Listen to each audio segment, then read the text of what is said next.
서귀포시 지역의 유일한 종합병원이자 공공의료기관인 서귀포의료원에서 임금체불 사태가 벌어졌습니다.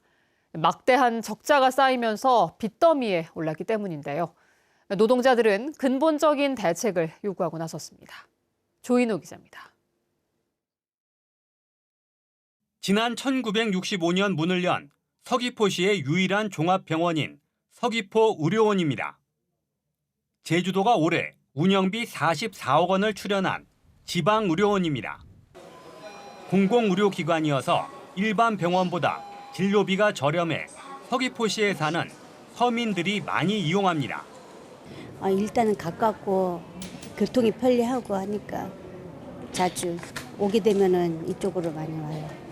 그런데 서귀포의료원은 코로나 사태 이후 해마다 적자가 쌓이면서 심각한 경영난에 시달리고 있습니다. 최근에는 직원들의 임금도 제때 주지 못하게 됐습니다. 최근 5년 동안 쌓인 적자는 640억 원, 빚은 180억 원이나 쌓였습니다. 코로나19 환자를 떠맡으면서 일반 환자들이 다른 병원으로 떠나버려 환자가 20%가량 줄어든 데다 전국적인 의사 부족과 지방 기피 현상이 심해지면서 의사 연봉은 2배로 올랐기 때문입니다.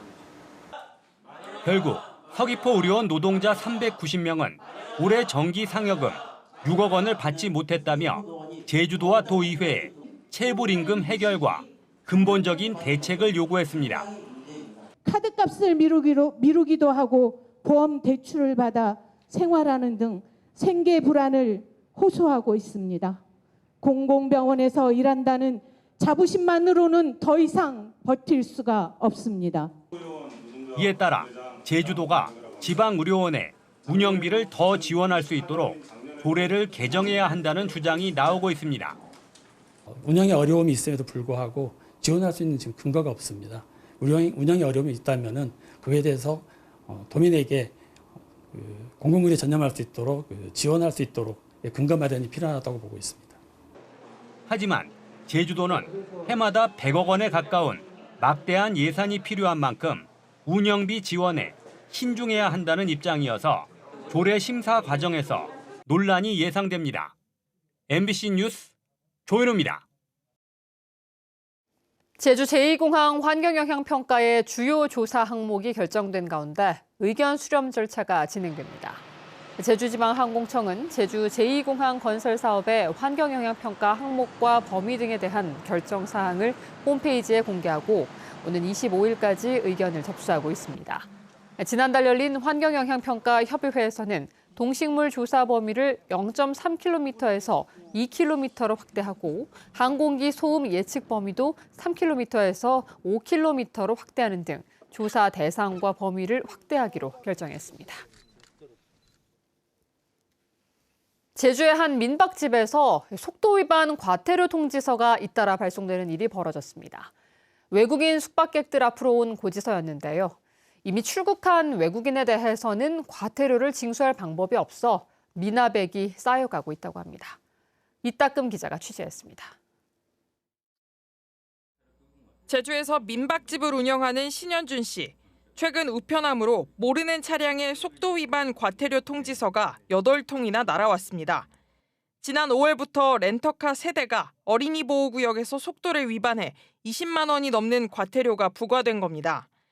고지서에 적힌 영어 이름을 확인하고서야 민박집에 묵었던 외국인 숙박객임을 알게 됐습니다. 경찰에 전화해 숙박객들이 이미 퇴실했다고 알렸지만 외국인들의 국내 거주지가 숙소로 돼 있어 통지서가 민박집으로 갈 수밖에 없다는 답변을 받았습니다. 과태료가 어차피 이제 주소지에 등록돼 저희 집으로 오는 게 맞긴 한데 그 사람한테 받지도 않을 못 받을 돈을 계속 보내주는 거는 행정력 낭비랑 세금 낭비라는 거죠.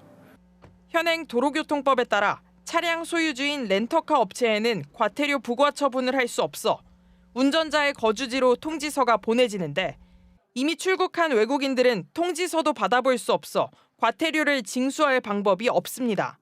제주에서 최근 5년 동안 외국인들에게 부과된 교통법규 위반 과태료는 2,100건, 금액은 14억 9천만 원으로 한 해 평균 3억 가까이 됩니다. 하지만 90%인 13억 4천만 원은 미납돼 징수하지 못했는데 대부분 과태료가 부과되기 전에 여행을 마치고 출국하기 때문입니다. 단체 관광에서 개별 여행으로 바뀜에 따라 렌터카 이용이 증가하고 있으며 국내 도로 환경과 교통법규에 익숙하지 않은 외국인 운전자들이 교통법규 위반 사례도 늘어나고 있습니다. 영국과 캐나다, 일본 등 해외에서는 렌터카 이용객의 과태료 미납을 막기 위해 렌터카 회사에서 신용카드 정보를 미리 받아 차후 과태료 금액을 결제하도록 하고 있습니다. 하지만 국내에서는 외국인 인권 문제와 렌터카 업체 반발 등에 부딪혀 추진되지 못하고 있습니다. 우선 해외에서 지금 운영 중인 신용카드 가승인 제도를 활용할 수 있고요. 또 하나는 지금 국내 숙박업계에서 운용 중인 보증금 제도를 활용하는 방안이 있는 것 같습니다. 지난 21대 국회에서도 렌터카 업체에 과태료를 부과할 수 있도록 하는 개정안이 발의됐다 폐기된 상황. 뚜렷한 대책 없이 제주의 숙박업소에는 주인 없는 과태료 통지서가 쌓여가고 있습니다. MBC 뉴스 이따금입니다. 우도에서 시행 중인 외부 차량 운행 제한 규제가 8년 만에 완화됩니다. 제주도는 다음 달 1일부터 1년 동안 16인승 전세버스와 관광객이 타는 수소나 전기차에 한해 우도 지역 운행을 허용하기로 했습니다. 우도에서는 지난 2017년 8월부터 외부 차량 운행을 제한하고 있는데 지난해 우도 방문객이 121만 8천 명으로 운행 제한 전 당시보다 25% 이상 줄면서 주민들의 의견을 들어 운행 제한을 완화했습니다. 제주 MBC가 보도한 제주도 체육회 보조금 횡령 의혹과 관련해 해당 직원이 결국 파면됐습니다. 제주도 체육회는 최근 인사위원회를 열어 보조금 4,800만 원을 횡령한 혐의로 검찰에 넘겨진 회계 담당 직원에 대해 직무 관련성과 고의성이 인정된다며 최고 수위 징계인 파면을 결정했습니다. 이 직원은 제주도 체육회 회계 담당 업무를 하며 지난해 8월부터 8차례에 걸쳐 보조금 4,600만 원을 부모 계좌로 몰래 빼돌린 혐의로 검찰에 넘겨졌습니다. 민생회복 소비쿠폰 지급 신청일이 다가오면서 지급을 준비하는 행정기관이나 지급을 받을 도민 모두 관심이 뜨거운데요. 지급 신청은 어디에서 어떻게 하면 좋을지, 또 사용은 어디에서 할 수 있는지 살펴봤습니다. 홍수연 기자입니다. 민생회복 소비쿠폰 지급을 앞두고 열린 긴급 점검회의. 제주도와 제주시, 서귀포시 각 읍면동을 연결해 쿠폰 지급을 위한 대응 상황을 살핍니다. 한 번 더 제가 오늘 워낙 중요하다 보니까 조금이라도 더 강조하기 위해서 여러분들께 이제 우리 진행되는 상황 다시 한번 서로 공유하고 그리고 이제 혹시 미진한 부분이 있는지 같이 논의하는 자리가 됐으면 좋겠고. 지급 신청을 앞두고 문의가 가장 많은 신청 유형은 크게 카드사와 지자체 두 가지로 나뉩니다. 자신이 가진 신용카드 또는 체크카드로 쿠폰을 받으려면 해당 카드사에 자신의 신청일에 맞춰 온라인이나 오프라인으로 신청하면 되고, 제주의 경우 탐나는전으로 지급되는 상품권이나 선불카드로 받으려면 모바일 카드형은 탐나는전 앱이나 홈페이지에서, 종이 상품권이나 선불카드는 자신의 주소지 관할 읍면동 주민센터를 방문해 신청하면 됩니다. 신청은 개인 또는 대리 신청이 가능하고 미성년 자녀는 세대주가 신청하면 됩니다.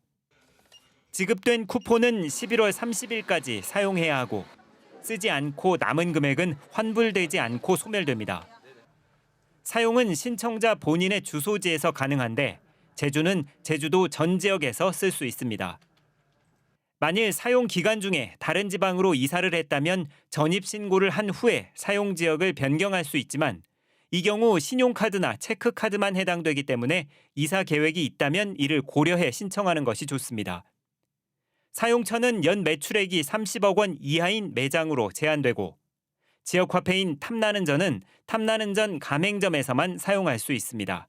제주도 내 소상공인 매장이 거의 30억 이하의 매장들로 구성이 되어 있어서 꼭 탐나는전으로 받아서 주변 매장에서 사용해 주시면 소상공인들이 상생하는 계기가 되겠습니다. 한편 쿠폰을 원활하게 지급하기 위해 행정부지사를 단장으로 전담 조직을 구성한 제주도는 내일부터 대응팀을 운영해 민원과 지급 상황을 관리할 계획입니다. MBC 뉴스 홍수현입니다. 민주노총과 택배노조 등이 쿠팡이 과로사 대책을 이행하는지 직접 점검하겠다고 밝혔습니다. 민주노총 서비스연맹 제주지역본부와 택배노조 제주지부 등은 도의회에서 기자회견을 열고 쿠팡이 국정감사와 국회 청문회에서 과로사 개선책을 마련하겠다고 약속했지만 택배 노동자들의 현실은 변하지 않았다고 비판했습니다. 이들은 오는 8월까지 쿠팡의 청문회 약속 이행 여부와 분류 작업 실태, 프레시백 회수 강화 실상 등을 점검하겠다고 밝혔습니다. 제주시 애월읍 광령리에 들어설 예정인 폐기물 종합 재활용 시설에 대한 지역 주민들의 반발이 커지고 있습니다. 광령리 종합폐기물 처리시설 반대대책위원회는 제주도청 앞에서 주민 총궐기대회를 열고 폐기물 시설 사업 철회를 요구했습니다. 이들은 폐기물 처리 시설이 들어오면 농로 사용에 대한 제약과 주변 부동산 가치 하락, 주거 환경 악화로 주민들의 지역 이탈을 초래할 것이라고 주장했습니다. 또 애월읍 정수장 수질이 오염되는 등 각종 환경 오염 유발 가능성이 명백한 상황이라고 강조했습니다. 제주 동부경찰서는 훈련용품 구입 비용을 횡령한 혐의로 도내 한 체육단체장을 입건해 조사하고 있습니다. 해당 체육단체장은 지난 2022년부터 3년 동안 학교에 훈련용품을 지원하는 과정에서 판매업자와 짜고 수량을 부풀려 일부만 납품하고 돈을 돌려받은 혐의를 받고 있는데 선거 과정에서 자신을 음해한 것이라며 의혹을 부인하고 있습니다. 경찰은 또 최근 천주교 제주교구 신부를 사칭해 대리 구매를 요청하며 940만 원을 가로챈 사기 사건이 발생해 수사 중이라며 공공기관 사칭 사기에 대해 주의를 당부했습니다. 제주의 한 교차로에서 차량끼리 부딪혀 2명이 다쳤습니다. 오늘 오전 10시쯤 제주시 신시가지 입구 교차로에서 SUV 차량이 앞차와 가로등을 잇따라 들이받고 넘어졌습니다. 이 사고로 SUV 차량 운전자와 앞차에 타고 있던 여성 등 2명이 다쳤습니다. 경찰은 음주운전은 아닌 것으로 확인했으며 목격자와 차량 블랙박스 등을 상대로 정확한 사고 경위를 조사하고 있습니다. 전교조 제주지부가 이진숙 부총리 겸 교육부 장관 후보자의 지명 철회를 촉구했습니다.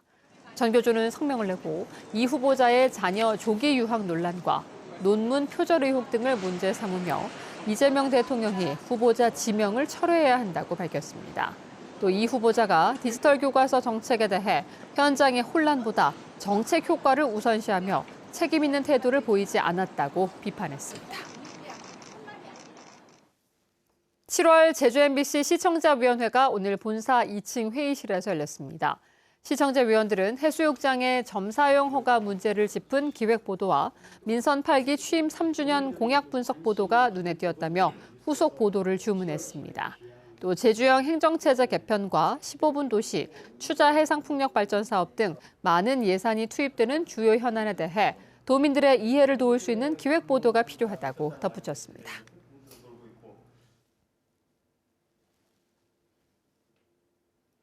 뉴스데스크 제주였습니다. 고맙습니다.